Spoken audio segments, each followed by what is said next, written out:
Attack him from a film festival, or you just like No, I just wouldn't. rocking film today?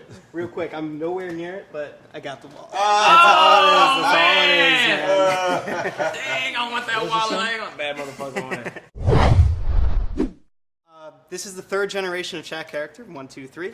So legacy is obviously a very important factor here. Why do we keep coming back to the John Shaft character? What do you think resonates with audiences most? Well, I'm very happy that we keep coming back. It's after so many years, the fact that it's still a viable product and people want to see it, it's all good to me. And I wouldn't, at this point, be unhappy if we did like 4 or 5 more. Did I say that out like loud? you said in the movie, you know, if James Bond was real, that character would think he was me. That was a great line. They can keep doing that. Hey. We can keep doing this. Right. Why not? Who wouldn't want to be John Shaft? That's what I think, Lindsay. I can't answer that question. Who but would not want to be John Shaft? Everybody. Right. Mr. Roundtree, you obviously started this off in 1971. MGM back then, it's dated a little bit. That since died off. Now you walk onto this set. How is it different? It's a much bigger scale movie. How does it compare to your first experience? Well, with the millennials, Wait a minute. I don't speak for all millennials. You just saying, you know, I'm Talking amongst about your them. character. I'm amongst them. Your character. Your character, All right, the millennial. all right. it's bringing yet another level with my son, kicking it up to yet another level. So we got my character, my son, and my son kicks his son up yet another level. So it keeps it moving Yeah. and keeps it appealing to all audiences across the board. It's sounding like we might have another one of these. Is there anything confirmed, or are we talking No. about it? No, nobody confirms anything until the first dollar crosses the Hello. the ticket window.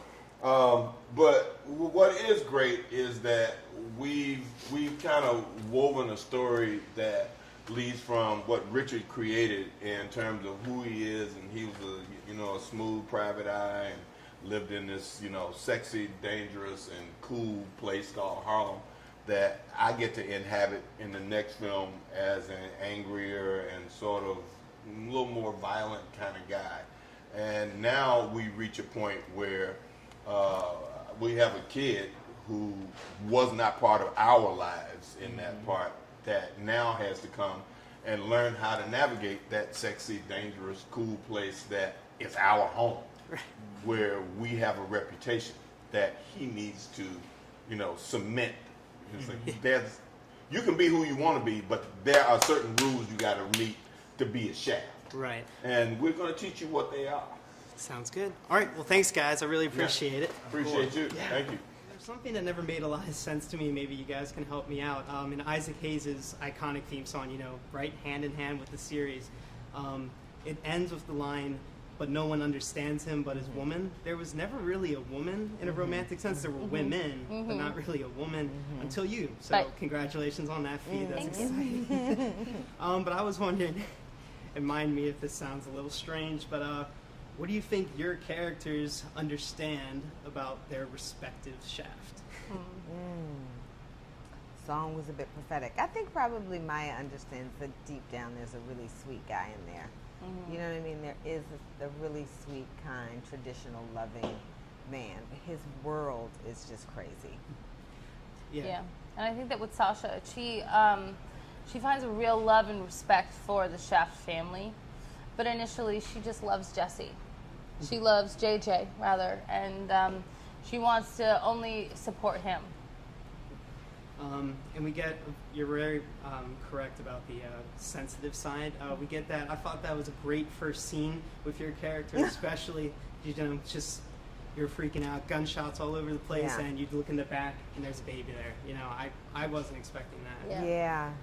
How did that scene turn out? Like, how did you walk through that process? That was specific because it was kind of, Tim wanted to set that, Tim Story, the director, wanted to set that the first thing. You hear music, and the idea is you think it's going to be romantic, and then you see this woman fussing at Shaft, which is not just about fussing, it's to show that Shaft is in for the first time, he's in a position where you see he's vulnerable.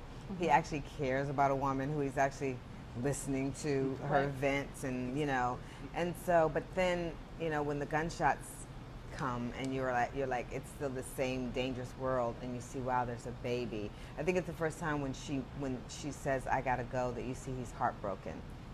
You know what I mean? And it was nice. He wanted to set up why you see he wasn't why he wasn't in his life. That it was for safety reasons, not just because he was a bad dad. And obviously that was a very important moment for Shaft. But what I really liked about both of your characters is that the kind of dominance that you kind of held over them a little bit. And it's a little bit interesting. This is a very different depiction of women. So how do you guys interpret that decades deep into the franchise? How does that feel to be a part of? Feels good to be a part of a franchise like this. It also feels good to kind of be switching that that idea that women are solely just a sexual vibe in the movie. You really see us powerful and calling the guys out and being real and raw, and I think that the audience is really going to respond to that. Yeah, and I think it's important for a franchise to survive that it evolves. You know what I mean? And especially this kind where it's, 10, 20 years between each one. So I think the only way to survive is to kind of show the evolution of characters. But I think they were really wise and smart to still keep the authenticity of Shaft. But you've got to evolve the players in the world. So take me back a couple years. You get the phone call, you sign the dotted line, you're in charge of the next Shaft movie.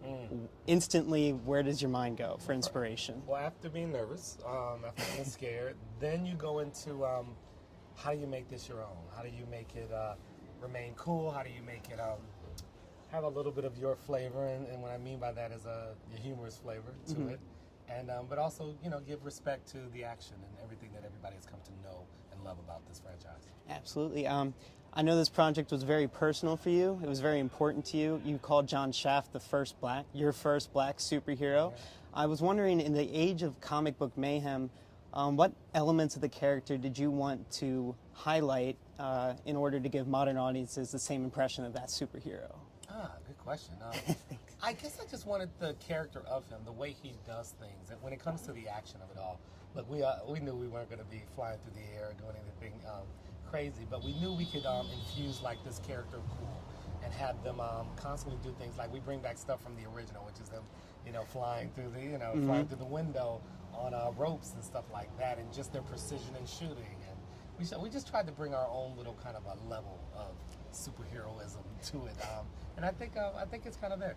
I love the original one. I think that the rope swinging through that was probably my favorite part of the whole movie. To bring it back. Had to bring it back. So let's talk about the cast. Samuel L. Jackson. You got two veterans coming back, but of course Sam Jackson is the one most prominent in the movie. Said that you had that he had a tremendous impact on you and around the set as well. What sort of lessons did you learn from his experience? He's just so efficient in terms of how he comes to set and just knows exactly what he wants to do, and it's kind of cool. What was great about that too is when you have somebody that iconic, that professional, that good at what he does, it also makes the rest of the cast be on that level. And I think we, to have a cast with Regina Hall and Jessie T. Usher and Alexandra Shipp and of course Richard Roundtree. Of course. You just end up with kind of a set that I almost want to say my job was a little too easy. And it all starts with Sam Jackson. So another element that I really enjoyed about this movie was the family element. And for this whole time we thought that Sam Jackson and Richard Roundtree were uncle-nephew, but now we come to learn that they're actually father-son. What's the point of that change? What were the reasons behind that? Well, we always wanted to do a generational thing. And we thought with a generational thing, it would be better, it would be best for us, is if we had a granddad, father, and son. And so we knew that this was already dealt with in the Shaft that came about 20 years ago. And what's funny in the way we explained it is that it so happens, in many communities, especially in the black community, it's sometimes a person that is the uncle, sometimes you find out later on that was the dad. So that was just something kind of we play on. It's a little kind of a behind the scenes, like a nudge to historical things that have sometimes happened, and I think most get it. Awesome. Well, I appreciate your time. It was very nice to meet you. Absolutely, same here.